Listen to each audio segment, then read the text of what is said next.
In the past decade, we've seen a significant increase in the amount of municipalities having jurisdiction requiring pallet racking to be permitted. In the past, pallet racking was deemed simply a little more than furniture in the warehouse, and so it didn't really come into affecting the life safety base building designs aspects. And as structural engineers and racking people, we've had to become a lot more in tune with the architectural world and the life safety side of what we're building into these standing locations in order to ensure that the base building safety systems are not compromised. When you look at racking, and if you look at some of the pictures that you've seen so far, you can see that these are very tall structures, and even though the pictures show them empty, once they're full, you can't simply just walk through them. You've got to walk around them. It's very much like a demising wall, or should be treated as such. And now that we have to collaborate with architects and with building designers, we need to make sure that when we put the racking in, we do not violate or in any way compromise things like egress distances. Primarily, we see two in our business.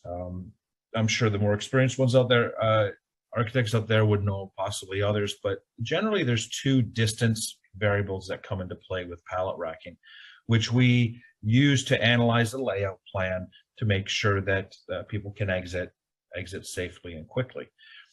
Essentially, for the very, very large distribution centers where you've got maybe more than 90 meters across the building, you're probably familiar with placing the perimeter exits within 60 meters, and that eliminates the path, the walking distance limitations to get to those doors.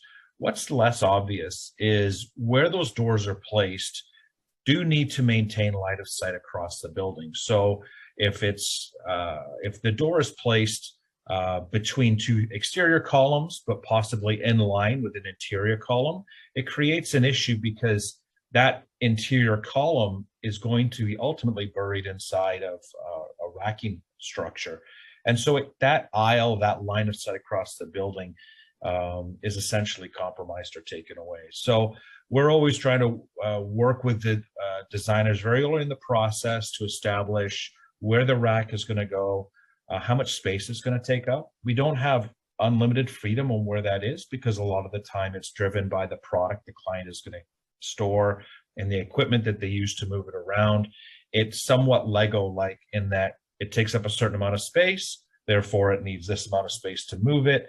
And so we can't just simply shift things over 2 meters this way or 12 feet that way to open up a route to a door.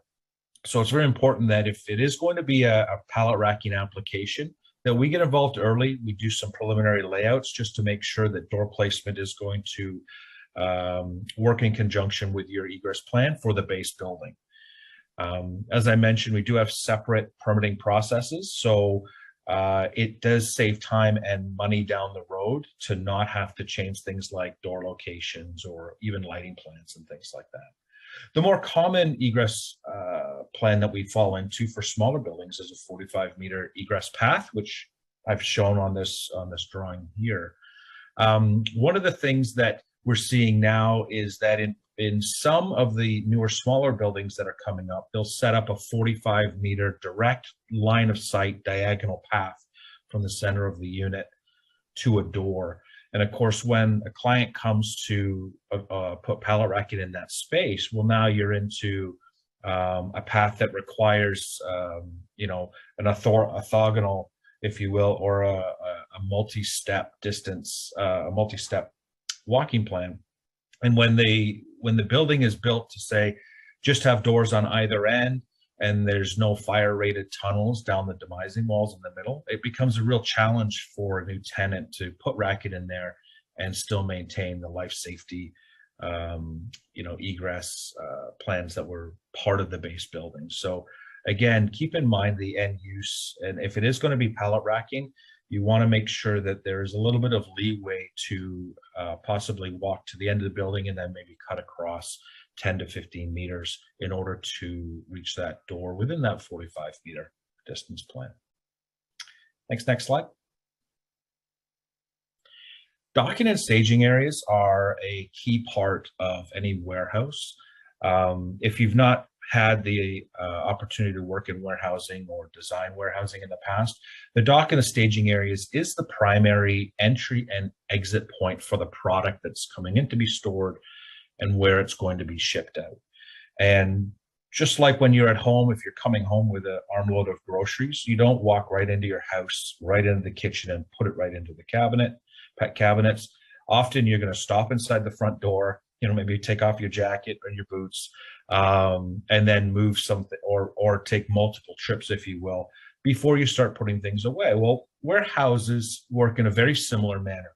The material is going to come in, and then the operator is going to figure out what to do with it. It may get sorted. Some may go right out an adjacent door almost immediately, and others have to be put away. And sometimes they're going to be put away for a shift. Sometimes they're put away for months. So that dock and staging area planning is key for the pallet racking design standpoint. But for general use, you were looking at utilizing that space with a clear floor area. So we're looking for that 40 to 45 meter distance, or that clear span between the doors and the first column line. So there's room to lay everything out. And of course, for all the traffic that's going up and down between the doors.